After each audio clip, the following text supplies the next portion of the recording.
love the channel and find it useful in becoming a happy retiree. Subscribe today.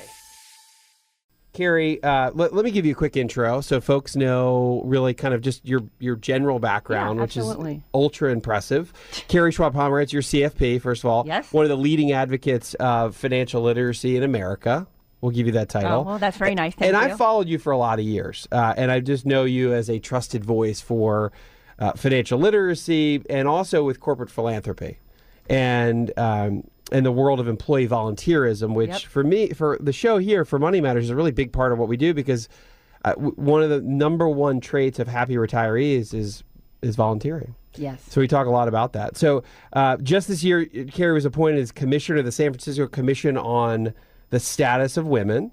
And Carrie's done extensive work in Washington, D.C. as well, which means we know right out of the gate you're a very brave woman for doing that.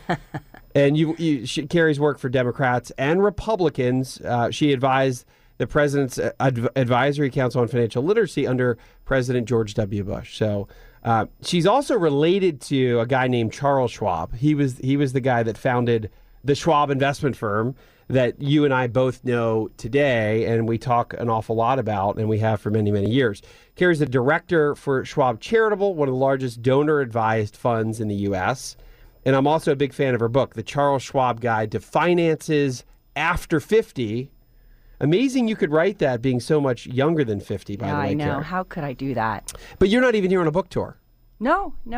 I'm speaking this week at a conference, the Hope Global Forum, which is bringing about 3,000 people from all over the world to figure out solutions for eradicating poverty in the world. Wow. So you have a big speaking event. I have a big event, yes. I'm sure you're not nervous for that at all. Yeah, right in front of everybody. So Carrie, I will say welcome to this table. Thank you, Wes. All right. So you don't know about this, but your book came out in April of 2014.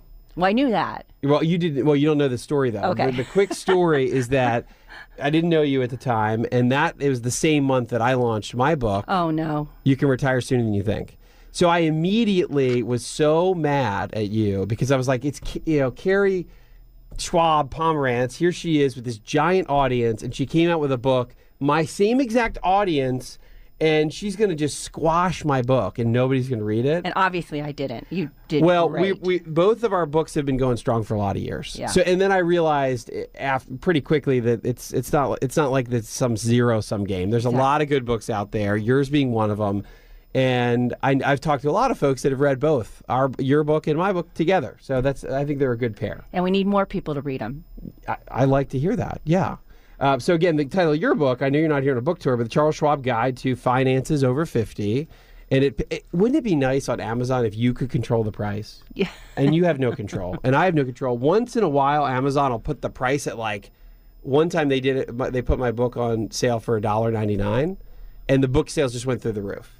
But they only did that for 3 days, and then they stopped. So well, at least your numbers went up. It's only $9, $10. What is your book now? $10, $11? I don't even know. It's precious. Yeah, and to be honest with you, I didn't write it for the money. It was really to try to help more people. So well, you really are an advocate. So let me get into some of these questions. What was it? The first thing, as I know about you, and we've talked a lot about Schwab. Most folks know the name. What was it like growing up with Charles Schwab as a dad? Chuck. Do you guys call him Chuck or Charles or just Dad? I call him Dad. Okay. I mean, everybody calls him Chuck, okay. But I just can't do that. So a lot of people don't really realize that my dad was a struggling businessman until well into my 20s. Wow. Yeah. But had he started Schwab from as long as you can remember, and it just took a long time to get going? We had a lot of other things going. No, he started it. So he had a couple of startups, and he writes about it in his own books where he failed. They were shut down, including a mutual fund, way back, I don't know. It had to, I guess, been in the late 60s. Yeah, okay. Because Charles Schwab was founded in 1974. I started at the company in 1976. Wow. I was 16 years old, and it was my first real summer job. I had worked, I had paper routes and so babysat. So it's tiny. It's only a 2-year-old It was company. a total startup. It was tiny. 2 rooms. Yes. Wow. Can I tell you? It's pretty funny.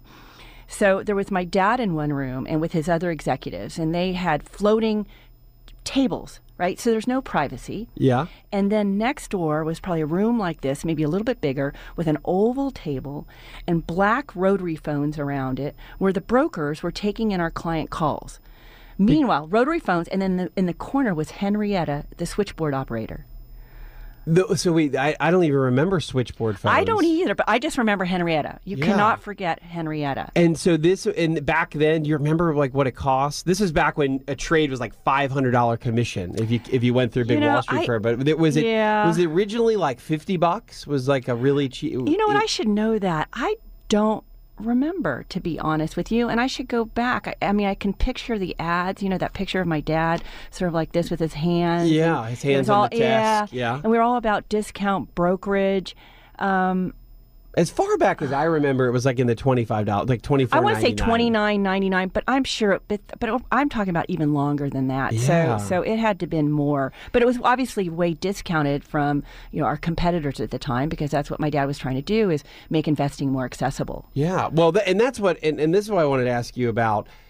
I don't know if you got any. It's not like people yelled at you and threw things at you, but I do remember back even to about 20 years ago when I started, and there was still a giant part of Wall Street was commission based, and commissions were $200, $300, Yes. $400 every time you're buying or selling something. Yeah. And then Schwab came along and had been there for a long time, but it was getting more and more prominence. Schwab and E-Trade and any other discount brokerage firm, and there was this anger from Wall Street. It's like, I can't believe they're doing that. They're going to put us all out of business, and they didn't do that.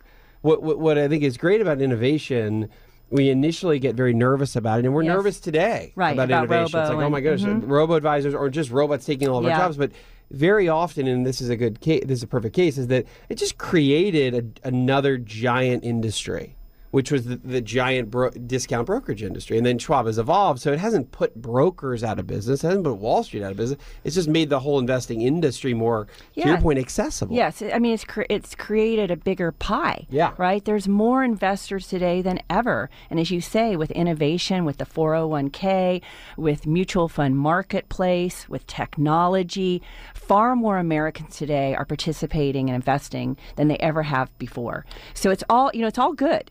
When it comes to fees, though, was that kind of the very impetus? If you go back to the 70s, was that kind of just the mission? Look, we're going to just make investing way less expensive for everybody. Yeah. Well, remember it was 1975. It was May Day, and the SEC deregulated commissions, and most brokerage houses, wirehouses in New York, looked at it as an opportunity to increase their commission.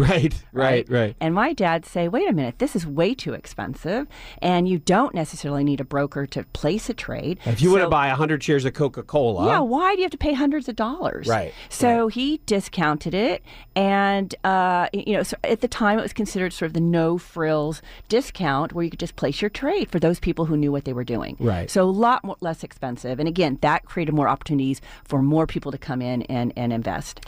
What was the best advice, maybe to back then, that your father, that Charles Schwab, Chuck, gave you, that you go back to and resonate with the most still today? Well, a couple things. One is, like I said, my dad was a struggling businessman, so I didn't get an allowance. I always worked. Yeah.